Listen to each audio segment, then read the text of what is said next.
Afternoon. मैं Kalpana Singh, assistant professor, Dipsar college of education.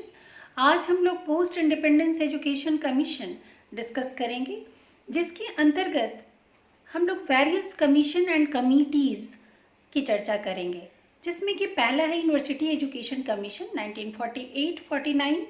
इसके जो चेयरमैन थे doctor Sarvepalli Radhakrishnan. Secondary education commission 1952-53, इसके chairman doctor A Lakshmanaswami Mudaliar. Kothari commission 1964-66, doctor D S Kothari. And national policy of education 1968, doctor D S Kothari. Ishwarbhai Patel committee 1977, Ishwarbhai Patel. Next में national policy of education 1986। इसमें MHRD ने initiative लिया था। इस समय prime minister Rajiv Gandhi थे। आचार्य Ramamurthy committee 1990 में आचार्य राममूर्ति ने लिया, इसका चेयरमैन थे। और modified national policy of education with programme of action 1992, इसके भी चेयरमैन आचार्य राममूर्ति थे।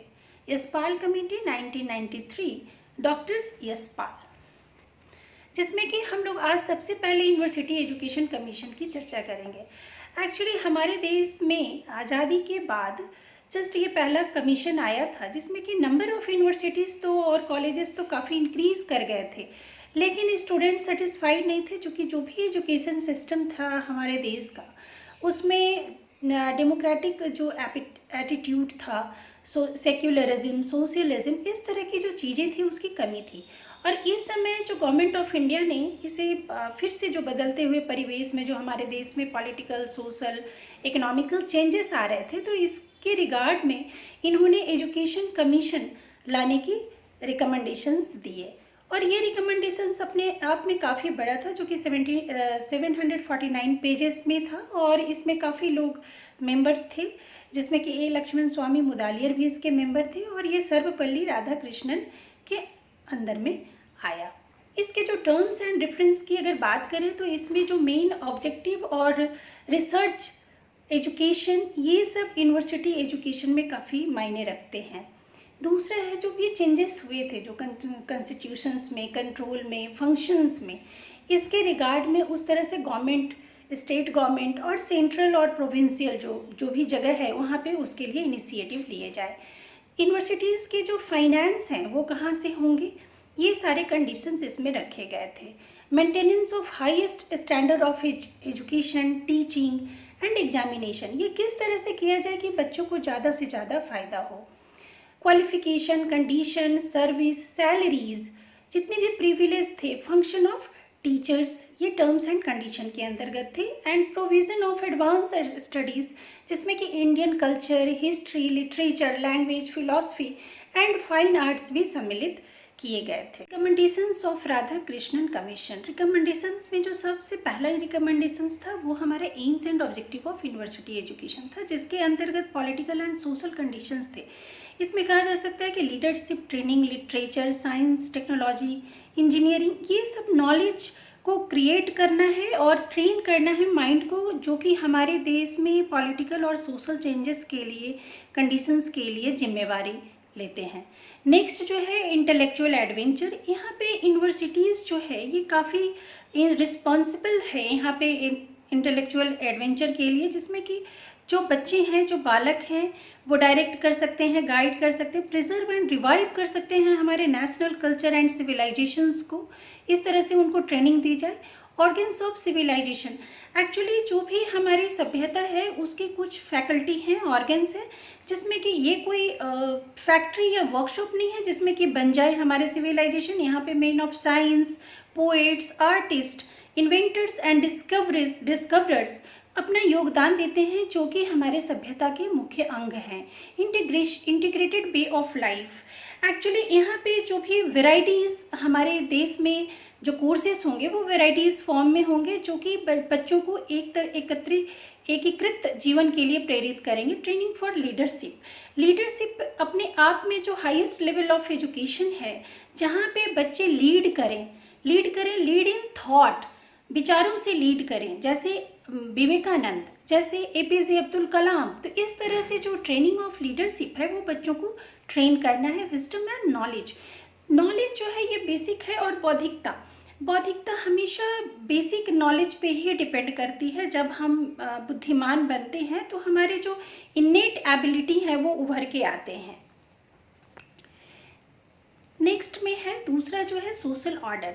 सोशल ऑर्डर के अंतर्गत preservation and development of culture, जो हमारे समाज की जो भी व्यवस्था है उसमें जो हमारी संस्कृति है उसको संरक्षित करना है और उसको विकसित करना है। जब हम अपने कल्चर को एक हाथ से दूसरे हाथ तक हस्तांतरित करेंगे तो वो संरक्षित भी होता है और विकसित भी होता है। नेक्स्ट है adjustment to society and new changes. Education हमें हमेशा चेंजेस के लिए तैयार करती है और उसके साथ एडजस्ट करना सिखाती है। डेवलप न्यू आइडियाज़, नए जो आइडियाज़ हैं जैसे हमारा जो लव फॉर वैल्यूज़, कंसियसनेस इत्यादि यहाँ पे आइडियाज़ होंगे। Develop love for higher values. Teaching standard, teaching standard को मेंटेन करने के लिए एडमिशन, किस प्रकार से एडमिशन हो, एग्जामिनेशन के साथ हो, ऑल इंडिया लेवल में एग्ज़ाम हो, well equipped and well staffed colleges हों जहाँ से कि टीचिंग स्टैंडर्ड मेंटेन किया जा सके। Vocational institution, refresher courses, number of students, number of working days, planning of lectures, tutorials, library work, prescribed book, compulsory attendance, tutorial system, evening college, libraries, laboratories, seminar, ये सारे standard को maintain करने के लिए वहाँ पे लगाए जाए, यूनिवर्सिटी में दिए जाएं ये सारे फैसिलिटीज़। नेक्स्ट है टीचर्स। टीचर्स के जो रोल होंगे, वो रिस्पॉन्सिबिलिटी जो होगी, गुड टीचर कैसे बनेंगे, इसके अलावा टीचिंग में क्या उनकी कंडीशंस होंगे, provident fund, residential facilities, retirement किस उम्र में होगी। यहाँ पे रिटायरमेंट की उम्र 60 और अगर वो एबल हैं, अगर वो काम कर सकते हैं तो 64 भी हो सकती है। स्टडी लीव, हम पूरे जीवन काल में कैसे स्टडी लीव लेंगे, 1 साल का स्टडी लीव ले सकते हैं। अपना जो कैरियर है, अपना जो एजुकेशन है वो टीचर कैसे बढ़ाएंगे। वर्कलोड के अंतर्गत जो भी ट्यूटोरियल, रिफ्रेशर कोर्सेज हैं और भी अदर एक्टिविटीज़ में टीचर को इन्वॉल्व ना किया जाए। सैलरी स्केल्स में भी यहाँ पे काफ़ी जो प्रोफेसर्स हैं, रीडर्स हैं, लेक्चर्स हैं, जो इंस्ट्रक्टर्स हैं, उसके सैलरी स्केल्स काफ़ी विस्तृत रूप में दिए गए हैं। करिकुलम के अंतर्गत यहाँ पे फिर से रीऑर्गेनाइज किया गया करिकुलम को, जो कि जो जनरल एजुकेशन है, लिबरल एजुकेशन, ऑक्यूपेशनल एजुकेशन, ये सारे एजुकेशन में बांटा गया। नेक्स्ट जो है जनरल एजुकेशन, कोई भी स्पेशलाइजेशन हो, इम्पॉर्टेंस ऑफ थ्योरी, सबसे ज़्यादा जो इम्पोर्टेंस यहाँ पे दिया गया प्रैक्टिकल फील्ड में दिया गया।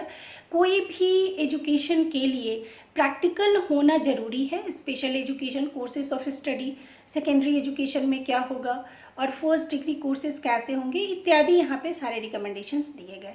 नेक्स्ट जो है post graduate teaching and research, importance and utilities. यहाँ पे जो सिलेक्शन ऑफ रिसर्च है किस तरह से करेंगे, क्योंकि हमारे देश में रिसर्च की कमी थी और आज के समय में भी रिसर्च एरिया में काफ़ी कमी पाई जाती है, जो कि पीएचडी डिग्री जो जेन्युइन होना चाहिए, डीएससी, डी.लिट इत्यादि की डिग्री, सुपरविज़न होना चाहिए, rules of residence, requirement for PhD degree, examination, publications, जो भी हम अपना जर्नल्स, मैगजीन में जो भी आर्टिकल लिखते हैं रिसर्च बेस्ड होना चाहिए, जेन्युइन होना चाहिए। रिसर्च के लिए फेलोशिप प्रोग्राम होना चाहिए। ये सारे कॉलेज एंड यूनिवर्सिटी में टीचर्स को भी प्रोवाइड करने चाहिए। प्रोफेशनल एजुकेशन हमारी जो वोकेशनल एफिशिएंसी है उसको इंक्रीज़ करती है और जितना ज़्यादा देश के व्यक्ति कार्यशील होंगे, कार्य में लगेंगे, हमारा देश उतना ज़्यादा प्रगति करेगा। इसके अंतर्गत एग्रीकल्चरल एजुकेशन जो है वो एक्चुअली नेशनल इकोनॉमिक प्लानिंग के अंतर्गत की गई, जो कि एग्रीकल्चर की शिक्षा प्राइमरी, सेकेंडरी एंड हायर तीनों लेवल पे होनी चाहिए और इसमें भी रिसर्च पॉलिसी होनी चाहिए, लैब की स्थापना होनी चाहिए, एक्सपेरिमेंटल फार्म्स होने चाहिए जो कि स्टेट गवर्नमेंट और सेंट्रल गवर्नमेंट दोनों मिलके करेंगे और एडवांस एग्रीकल्चरल रिसर्च भी होनी चाहिए। नेक्स्ट में है एजुकेशन ऑफ कॉमर्स। इसके अंतर्गत जो प्रैक्टिकल वर्क हैं वो होने चाहिए, अकाउंटेंसी की व्यवस्था होनी चाहिए, वो किस तरह से प्रैक्टिकल वर्क करेंगे। नेक्स्ट में मेडिकल एजुकेशन, जिसमें कि मेडिकल कॉलेजेस में 100 सीट होंगी और 10 बेड्स होंगे एक मेडिकल स्टूडेंट्स के लिए, वेल इक्विप्ड होगा, पूरे जितने भी सामग्री हैं वो होंगे। नेक्स्ट में है education of engineering and technology. इसके अंतर्गत जो भी डाइवर्सिफाइड जितने भी स्किल्स हैं, सोशल स्किल्स हैं, वो टेक्नोलॉजी में यूज़ होंगे। और नेक्स्ट में है टीचर एजुकेशन। टीचर एजुकेशन के अंतर्गत जो भी प्रैक्टिकल ट्रेनिंग होगी, टीचर एजुकेशन के जो करिकुलम होंगे वो फ्लैक्सिबल होंगे, एडेप्टेबल होंगे। एमएड में एडमिशन के लिए स्कूल एक्सपीरियंस की ज़रूरत पड़ेगी इत्यादि, ये सारे रिकमेंडेशंस इसमें दिए गए हैं। नेक्स्ट में जो है रिलीजियस एजुकेशन। रिलीजियस एजुकेशन के अंतर्गत जो मेडिटेशन, बुद्धा, क्राइस्ट, गुरु नानक, विवेकानंद, मोहम्मद नबी, ये सब की जो बायोग्राफी है उसको पढ़ाया जाए और उनको शिक्षा दिया जाए।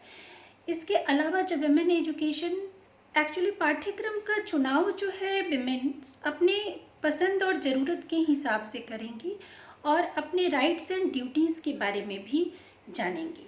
ये वेल इन्फॉर्म्ड होने चाहिए। रूरल एजुकेशन में जो है all India institute of rural education, यहाँ पे दोनों बॉयज़ एंड गर्ल्स के लिए लगभग 2500 से ज़्यादा खोले गए इंस्टीट्यूशंस और lab work, libraries, professional, occupational, ये सारे एरिया में रिकमेंडेशंस दिए गए।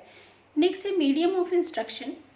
एक्चुअली यहाँ पे जो फेडरल लैंग्वेज है वो दिया गया है। इंग्लिश जो है वो टेक्निकल एंड साइंटिफिक टेक्नोलॉजी के जो एजुकेशन में, हायर एजुकेशन में इंग्लिश जो है वो मीडियम ऑफ इंस्ट्रक्शन होगा। Examination system objective type test होना चाहिए और 70% जो है फर्स्ट क्लास के लिए, 55 to 60% second class and 40% third. और ग्रेस मार्क्स का कोई भी यहाँ पे उन्होंने चर्चा नहीं की। Class work, viva, credit system, इस तरह से जो भी एग्जामिनेशन में इम्प्रूवमेंट होगा वो करेंगे। नेक्स्ट में है students and activities. Actually students के लिए उनके सिलेक्शंस काफ़ी मायने रखते हैं, जो ऑल इंडिया लेवल में टेस्ट होंगे स्कॉलरशिप के लिए। Health and medical care, medical examination, hospital and medical colleges होंगे। फिजिकल एजुकेशन जिसमें कि कॉर्प सिस्टम, एनएसएस इत्यादि यहाँ होंगे। नेशनल कैडेट कॉर्प्स होंगे। Social service system, students union discipline, development of corporate life, dean of students welfare and board of students welfare, ये सारी की व्यवस्था होनी चाहिए। नेक्स्ट में है एडमिनिस्ट्रेशन। स्टेट जो है वो लिस्ट रखेगी डिग्री कॉलेजेस की, और जो भी यूनिवर्सिटीज़ हैं तो वो किस प्रकार से डिग्री कॉलेजेस को एफिलिएशन दे रहे हैं, उसकी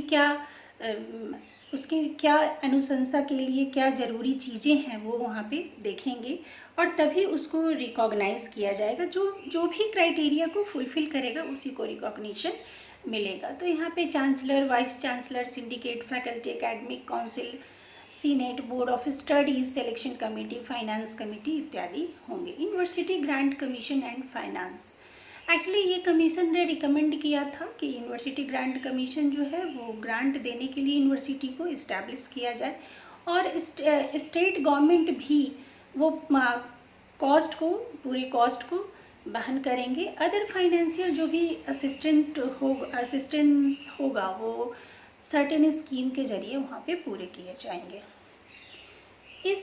अगर रिकमेंडेशंस का हम इवैल्यूएशन करें तो इसके जो मेन है हमने पढ़ा, originals, aim, diversification, ways and means of improving teaching को कैसे इम्प्रूव किया जाए, जो raising the status of the teacher को जो 3P, प्रोविडेंट फंड, जो पे स्केल्स, ये उनको मिले। और इम्प्रूवमेंट इन करिकुलम में काफ़ी वेराइटीज़ दी गई और प्रोफेशनल एजुकेशन को भी इस्टेब्लिश किया गया। एग्जामिनेशन में भी सब्जेक्टिव और ऑब्जेक्टिव दोनों टाइप के जो क्वेश्चंस होंगे वो मायने रखते हैं। मोरल एंड रिलीजियस एजुकेशन, चूँकि बहुत ज़्यादा यूनिवर्सिटी एजुकेशन के अंतर्गत खास करके आज़ादी के पहले भी काफ़ी क्रांति और ये सब काफ़ी चीज़ों का सम्मिलित रहा यहाँ पे, तो इसलिए मोरल और रिलीजियस एजुकेशन ताकि बच्चे अच्छे हो सकें।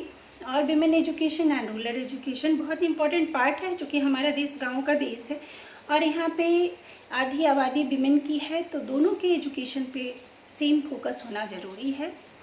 Medium of instruction, student welfare, counselling and guidance जो कि स्टूडेंट्स को कैरियर प्लानिंग में, कैरियर के चुनने में ये काफ़ी मदद करती है।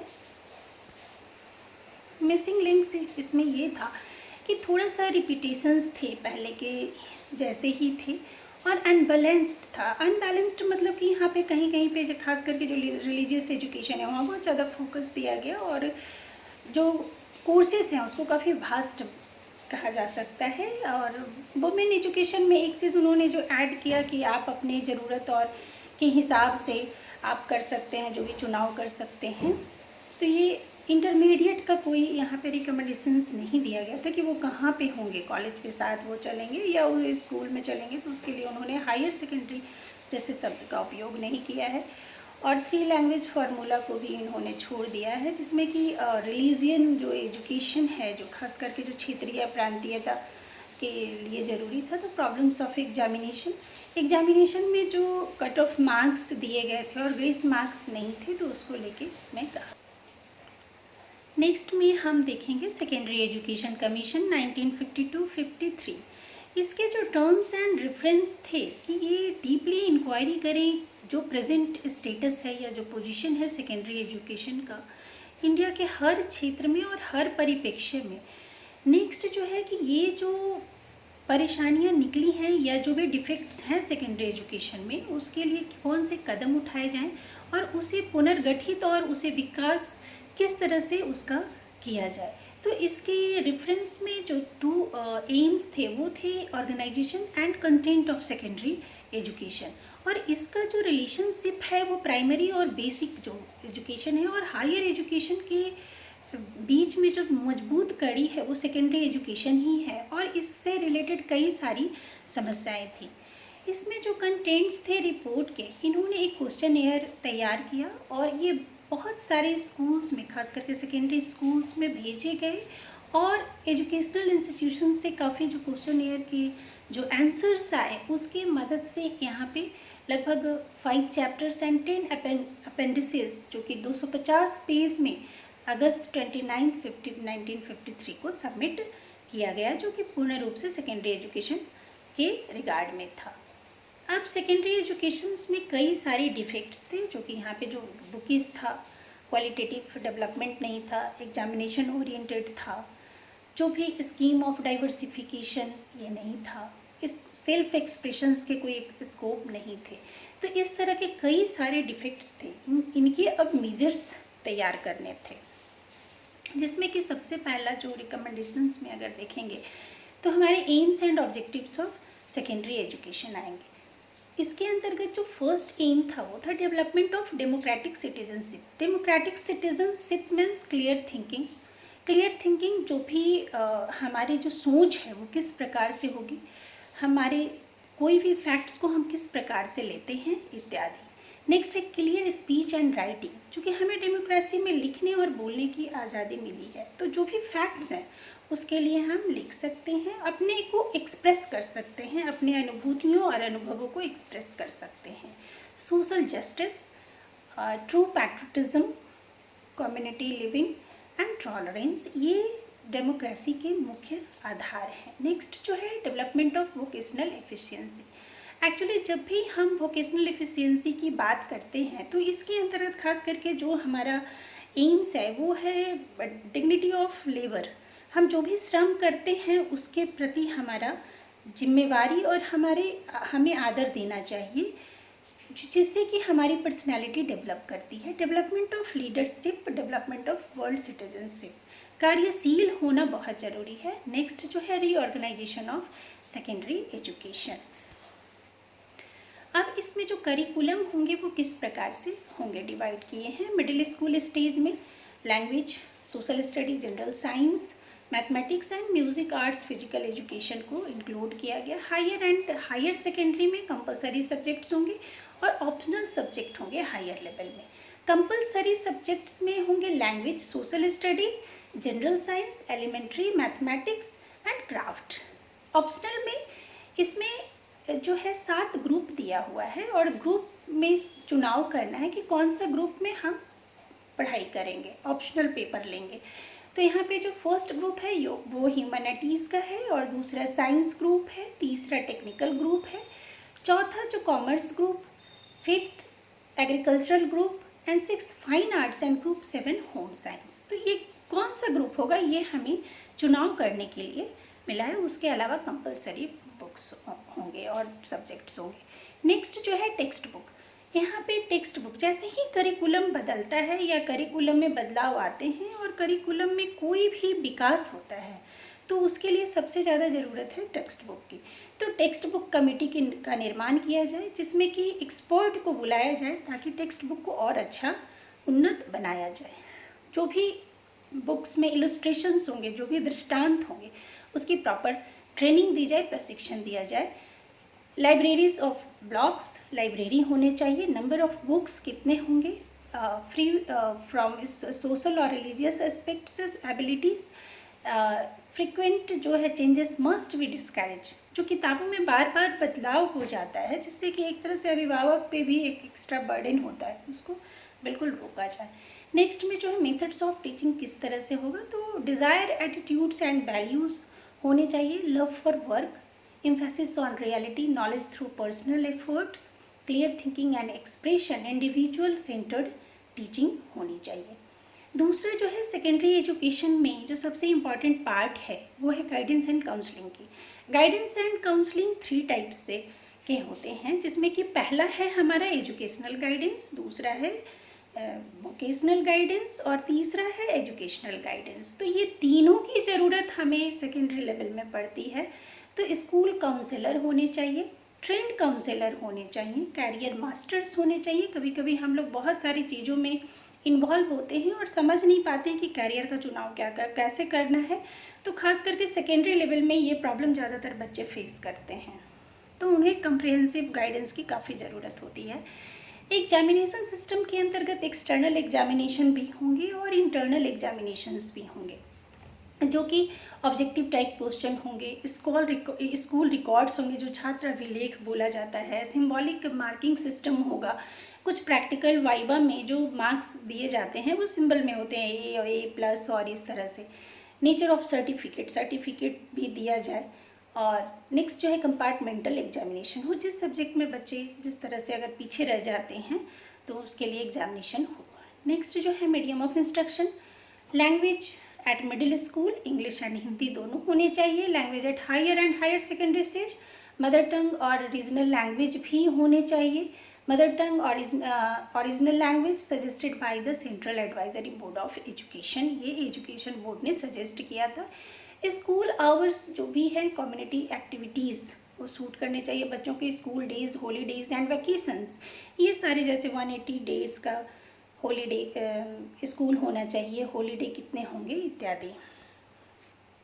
वुमेन एजुकेशन खास करके जो होम साइंस है in girls school, schools for girls, facility in को एजुकेशनल स्कूल्स, किस तरह की फैसिलिटी, जो शौचालय की व्यवस्था होनी चाहिए, या सब्जेक्ट जो है जैसे इकोनॉमिक्स, होम साइंस, ये अगर ऑप्शनल सब्जेक्ट हैं तो बच्चों के लिए, लड़कियों के लिए ऑप्शनल सब्जेक्ट को चुनने के लिए टीचर भी होने चाहिए, काउंसलर भी होने चाहिए। Health and physical education, medical services, follow up treatment, first aid training, nutritional standards, school and sanitation, जो कि खास करके हमारे ये पर्सनल गाइडेंस के अंतर्गत आता है। हमारे हेल्थ एंड हाइजीन और फिजिकल एजुकेशन ये बच्चों के लिए काफ़ी ज़रूरी है, बच्चों के शारीरिक विकास के लिए ज़रूरी है। तो यहाँ पे टीचर्स के उस तरह से जो फिजिकल एजुकेशन के टीचर हैं उनको होना चाहिए। फिजिकल रिकॉर्ड जो एक्टिविटीज़ के रिकॉर्ड हैं खेल कूद के वो होने चाहिए, और इक्वल स्टेटस होना चाहिए लड़के लड़कियां दोनों का। Training of physical education teachers, physical education teachers trend होने चाहिए। मोरल एंड रिलीजियस एजुकेशन में इन्होंने जो मॉर्निंग प्रेयर, रिलीजियस इंस्ट्रक्शन, खास करके मोरल एजुकेशन पे ज़्यादा जोर दिया गया है। वोकेशनलाइजेशन, चूँकि यहाँ पे जितने भी ऑप्शनल सब्जेक्ट दिए गए हैं तो वो वोकेशनलाइजेशन है। और पब्लिक स्कूल्स, यहाँ पे जो मुदालियर कमीशन के अंतर्गत या सेकेंडरी एजुकेशन कमीशंस के अंतर्गत स्कूल्स के कई टाइप्स दिए गए हैं, जिसमें कि पब्लिक स्कूल्स हैं, रेसिडेंशियल स्कूल्स हैं, स्पेशल स्कूल्स हैं एंड मल्टीपर्पज़ स्कूल्स हैं। हर ज़िले में जैसे एक मल्टीपर्पज़ बहुउद्देशीय विद्यालय होंगे। टीचर एजुकेशन, प्राइमरी लेवल के लिए टीचर एजुकेशन अलग होगा, हायर सेकेंडरी के लिए अलग होगा। टीचर स्टेटस, उनके जो सैलरी हैं, उनके जो प्रोविडेंट फंड हैं, उनके जो पे स्केल्स हैं वो डिफाइन होने चाहिए। School libraries and reading habits increase करने के लिए रिकमेंडेशंस दिए गए हैं। स्कूल मैनेजमेंट एंड रिकॉग्निशंस, ये होना चाहिए। जो भी मैनेजमेंट कमेटी है, बिल्डिंग एंड इक्विपमेंट्स, जो भी लेबोरेटरी वर्क हैं, जो भी इक्विपमेंट है, बेंच डेस्क से लेके जो भी लेबोरेटरी में यूज़ किए गए जो भी टूल्स हैं वो होने चाहिए। एजुकेशनल फाइनेंस यहाँ पे देना होगा। और supervision and inspection, school inspector की बहाली होनी चाहिए जो कि स्कूल्स के इंस्पेक्शंस कर सके। सुपरविज़न मीन्स जहाँ पे जो कमियाँ हैं उसको दूर करने का प्रयास भी किया जाए। नेक्स्ट जो है एडमिनिस्ट्रेशन के अंतर्गत director of education, committee of ministers, coordinating committee, board of secondary education, sub committee of board, teacher training board, state advisory board इत्यादि स्थापित। Evaluation of secondary education commission में अगर देखें तो इसके जो एम्स ऑफ एजुकेशन है वो अच्छी पर्सनालिटी डेवलप करने के लिए है, वोकेशनल प्रोफाइल डेवलपमेंट करने के लिए, मोरल एंड रिलीजियस एजुकेशन बहुत इंपॉर्टेंट है, कैरेक्टर बिल्डिंग के लिए, पर्सनालिटी बिल्डिंग के लिए।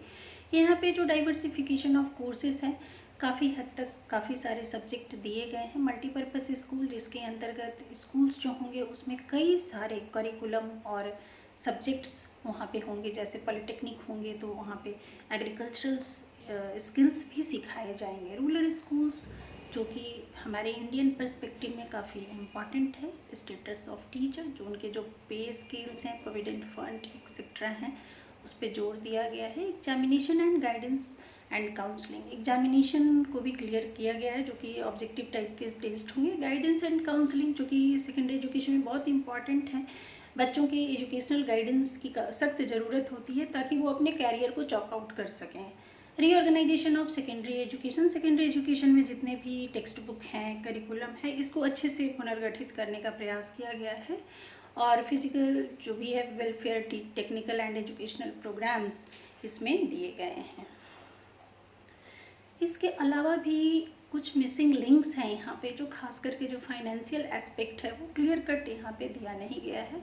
और हाई पावर कमेटी इतना ज़्यादा यहाँ पे कर दिया गया है जिससे कोई उसका इम्पोर्टेंस नहीं है। Curriculum for boys and girls जो है वो डिस्टिंग्विश नहीं किया गया है। यहाँ पे गर्ल्स के लिए कोई स्पेशल रिकमेंडेशंस नहीं दिए गए हैं। इंटरमीडिएट क्लासेस जो हैं वो पूरी तरह से हटाए गए हैं, उसके लिए कोई रिकमेंडेशंस नहीं है। थोड़ा सा लैंग्वेज का वर्ड इन है और स्टाफ को लेके कंफ्यूजन है और एडमिनिस्ट्रेशन का इनकम्प्लीट होना इसके मिसिंग लिंक्स में सम्मिलित है। Absence of clear cut part of vocationalisation, vocational efficiency की बात कही गई है, लेकिन वो किस तरह से डेवलप किया जाएगा छात्रों में उसके बारे में कोई सजेशन नहीं दिया गया है। Growth of economy and man power के लिए भी कोई सजेशन नहीं दिया गया है। सोशल एंड पॉलिटिकल प्रेशर्स इस कमीशंस को देखने से लगते हैं कि ये कमीशन उसी के कंडीशन में आए। नेक्स्ट में जो है हमारा Indian education commission, Kothari commission और नेशनल एजुकेशन कमीशन 1964। ये अपने आप में एक यूनिक फीचर है इस कमीशन का, जो कि comprehensive review of the entire educational system. यहाँ पे प्री नर्सरी से लेके यूनिवर्सिटी और रिसर्च वर्क तक के रिकमेंडेशंस दिए गए हैं। अब एजुकेशन जो है यहाँ पे बताया गया है कि मोस्ट पावरफुल इंस्ट्रूमेंट है जो कि हमारे नेशनल डेवलपमेंट के लिए काफ़ी इम्पॉर्टेंट है। कमीशन यहाँ पे बहुत सिंसियरली यहाँ जो है social, culture, political and economic life जो है उसको ध्यान में रख के ये क्रिएट किया गया है। और reorganisation and primary, secondary, university and technical education के बारे में इसमें रिकमेंडेशंस दिए गए हैं। और इसके जो चेयरमैन थे वो DS कोठारी थे। ऑब्जेक्टिव ऑफ द कमीशन के अंतर्गत जो हमारा फर्स्ट ऑब्जेक्टिव है national system of education. Actually जैसे ही हमारे जितने भी ट्रेडिशंस हैं, जो हमारा मॉडर्न सोसाइटी में हम जा रहे हैं, तो हम अपने ट्रेडिशन को संभालते हुए जाएं, तो इस तरह के सिस्टम होने चाहिए एजुकेशन में। न्यू सोशल ऑर्डर जो है ये पूरी तरह से बेस्ड होंगे फ्रीडम, इक्वालिटी एंड जस्टिस पे। तो ये सोशल ऑर्डर को क्रिएट करने की ज़रूरत है। Qualitative and quantitative education at all levels, यहाँ पे जो भी इसेंशियल इम्प्रूवमेंट है वो ज़रूरी है, जिसमें कि हमारे जो भी कंडीशंस होंगे उसको फुलफ़िल करेंगे। और क्वालिटेटिव एक्सपेंशंस भी ज़रूरी हैं, क्वांटिटेटिव एक्सपेंशन भी, मतलब संख्यात्मक और गुणात्मक दोनों विकास हमारे देश में ज़रूरी है। एजुकेशन एज अ की of national prosperity and welfare, जो कि एजुकेशन वाकई प्रोडक्टिव बनाती है, और इस तरह से जो प्रोडक्शन है या इन्वेस्टमेंट है, दोनों चीज़ है, प्रोडक्टिव भी है और इन्वेस्टमेंट भी है एजुकेशन, तो ये दोनों करना होगा। Gain experience and knowledge of the world, यहाँ पे कमीशंस में Japan, China, America, Russia, France से इनवाइट किए गए थे जो मेंबर्स हैं, कि ताकि फोकस कर सके हमारे सिस्टम पे।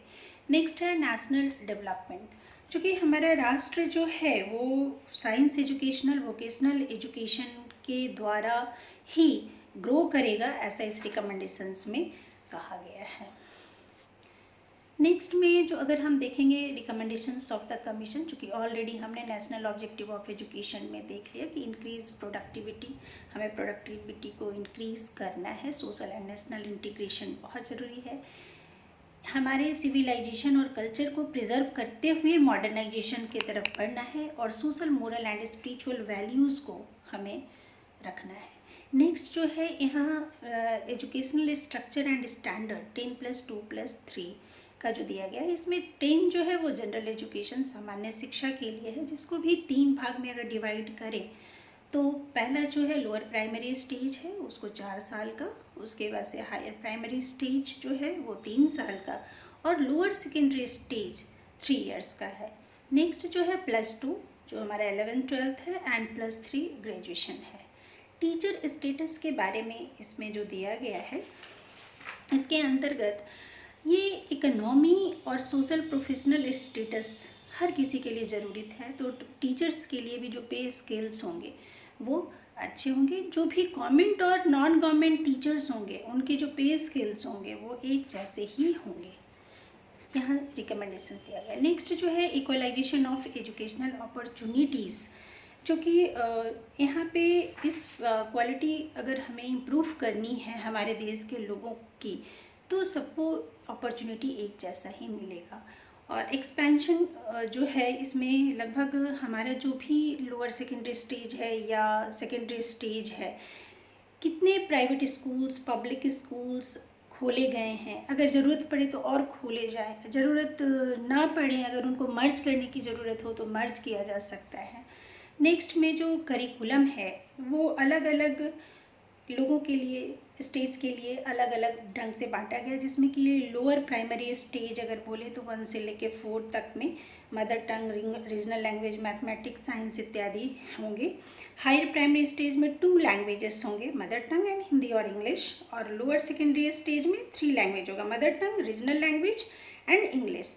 अगर यहाँ पे 3 लैंग्वेज फार्मूला को भी इंट्रोड्यूस किया गया है। 3 लैंग्वेज फार्मूला में अगर हम एग्जाम्पल दें, मान लो अगर हम कर्नाटका में से बिलोंग करते हैं, तो कर्नाटका में जो सबसे पहला हमारा लैंग्वेज होगा वो कन्नड़ होगा, दूसरा जो अगर फॉरेन लैंग्वेज की बात करें तो वो इंग्लिश होगी, और तीसरा हमारा जो नेशनल लैंग्वेज है हिंदी वो होगा। तो ये 3 लैंग्वेजेस होंगे। नेक्स्ट में जो हायर सेकेंडरी स्टेज है उसमें 11 और 12th के लिए 2 लैंग्वेजेस और एक मॉडर्न इंडियन लैंग्वेज जो एंड फॉरेन लैंग्वेज भी हो सकते हैं, जैसे हिस्ट्री, ज्योग्राफी, इकोनॉमिक्स, लॉजिक, ये जो ह्यूमैनिटीज़ हैं उसके अलग से ग्रुप बने होंगे, और आर्ट सेक्शंस के होंगे और साइंस होंगे। तो इस तरह से यहाँ पे ये डिवाइड किया हुआ है। मेथड्स ऑफ टीचिंग में जो मॉडर्न मेथड्स ऑफ टीचिंग है, जैसे प्रोजेक्ट मेथड है, तो इस तरह के जितने भी टीचिंग मेथड हैं वो इम्प्लीमेंट किए जाएं, सेमिनार्स हों, वर्कशॉप हो बच्चों के लिए, टीएलएम का प्रयोग हो, ये सारी चीज़ें यहाँ पे रिकमेंड की गई है। लैंग्वेज पॉलिसी में वही 3 language formula, and text book जो होंगे वो एनसीईआरटी के जरिए दिए होने चाहिए, एनसीईआरटी बेस्ड होने चाहिए। तो जो भी स्टेट एजुकेशन डिपार्टमेंट होगा वो टेक्स्ट बुक को वहाँ पे लाएगा और उसको इम्प्लीमेंट करेगा।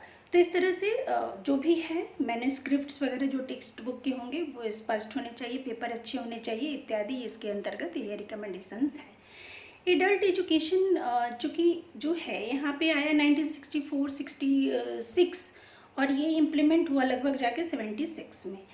तो आज़ादी के बाद हमें तो क्वालिटेटिव और क्वांटिटेटिव दोनों पार्ट को बढ़ाना था इस रिकमेंडेशंस के ज़रिए। तो एडल्ट एजुकेशन में दो तरह से एजुकेशन देना होगा। जो बड़े हो चुके हैं, जो लिटरेट नहीं है, तो उनको लिटरेसी भी देनी है, और जो वोकेशन में जा चुके हैं, कुछ काम कर रहे हैं, तो उनको वोकेशनल ट्रेनिंग भी दी जानी चाहिए। मतलब साक्षरता और स्किल डेवलपमेंट, ये दोनों तरह की ट्रेनिंग उनको दी जानी चाहिए। एग्रीकल्चरल एजुकेशन में जो है एटलीस्ट जो भी करिकुलम होगा या जो भी स्कूल्स होंगे वहाँ पे 25% एग्रीकल्चरल फील्ड में होने चाहिए। उसके लिए स्कॉलरशिप वगैरह की व्यवस्था होनी चाहिए।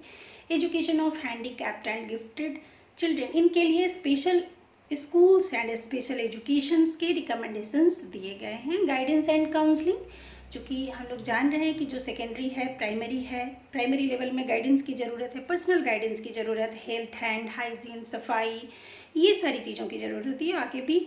और कैरियर प्लानिंग, ये सब तो गाइडेंस एंड काउंसलिंग जो है वो मस्ट है। इवैल्यूएशन सिस्टम के अंतर्गत अगर बोलें तो एक्सटर्नल एग्जामिनेशंस होंगे जो कि 10th +2 सिस्टम में होंगे, जो बोर्ड एग्जामिनेशन होंगे, और इंटरनल एग्जामिनेशंस भी होंगे जिसमें oral examination, 3 types of examination में तीनों टाइप होगा, ओरल भी होगा, रिटन भी होगा, और प्रैक्टिकल एग्जामिनेशन भी होंगे। Administrations and supervisions and school buildings जो है वो फंड आएंगे और स्कूल की बिल्डिंग तैयार होगी, सेंट्रल और स्टेट के बजट में होंगे इत्यादि, ये सब दिए गए हैं। Administration and supervision planning system की जो प्रायोरिटी होती है वो सबसे ज़्यादा कि हमें आगे किस तरह से एजुकेशन को बढ़ाना है, तो उसके एडमिनिस्ट्रेशंस को ध्यान में रखना होगा। इस कमीशंस के जो मेरिट्स हैं वो है नेशनल सिस्टम ऑफ एजुकेशन, जो कि 10+2+3 ये तीनों के ऊपर में दिया गया है जोड़ इसमें। एजुकेशन एज अ की ऑफ इकोनॉमिक ग्रोथ, बाकी जो हमारा education as a investment and education as a product, ये दोनों पे हम लोग बिलीव करते हैं, तो जो कि इकोनॉमिक ग्रोथ में वृद्धि करती है, बढ़ाती है इकोनॉमी को। सोशल एंड नेशनल सर्विसेज, ये दोनों ज़रूरी है, क्योंकि हम जब सोसाइटी में सर्व करते हैं तो हम अपने देश को ही सर्व करते हैं। Foundation of national education policy, actually इसके बाद जो कमीशंस हम लोग पढ़ेंगे नेशनल पॉलिसी ऑफ एजुकेशन, उसमें देखेंगे स्किल्स ऑफ पे, जो भी पे का है, जो टीचर्स के पे हैं, स्किल्स हैं, उस पर काफ़ी जोर दिया गया है, क्योंकि जो भी काम करते हैं, जो एफर्ट लगाते हैं, तो उनको अच्छी क्वालिटी अगर देनी है तो अच्छा पे स्केल भी होना चाहिए। इक्वलाइजेशन ऑफ एजुकेशनल अपॉर्चुनिटी, चूँकि सोशल ऑर्डर की बात कही गई है, जो कि पूरी तरह से हमारे डेमोक्रेटिक सेटअप में है, जहाँ पे फ्रीडम और सोशल ऑर्डर को मेंटेन करने के लिए जस्टिस, इक्वालिटी बहुत इंपॉर्टेंट है। प्रायोरिटी मार्क्ड इंटेलिजेंटली, जो भी हमारे देश में प्रायोरिटी थी एजुकेशन सिस्टम के लिए, वहाँ उसको मार्क किया गया है। इसके अलावा कुछ मिसिंग लिंक्स हैं, जो भी कि position of school, heading note, word, language policy में थोड़ा सा 3 ट्राई लैंग्वेज फार्मूला, बहुत लोगों को ये नेशनल जो लैंग्वेज है वो ये नहीं कर सकते थे। बेसिक एजुकेशन जो था इग्नोर्ड है, खास करके जो क्राफ्ट और ये सब सेक्शन था। इनएडिक्वेट explanation of division of primary stage को जो उन्होंने 4+3 इसमें जो डिवाइड किया है, तो ये, और वोकेशनलाइजेशन यहाँ पे नीचे रहा है, वहाँ पे उसके लिए कोई रिकमेंडेशंस नहीं दिए गए हैं। Thank you. अगर आप ये पीपीटी डाउनलोड करना चाहते हैं तो डिस्क्रिप्शन बॉक्स में जाके आप उसे अपलोड कर सकते हैं।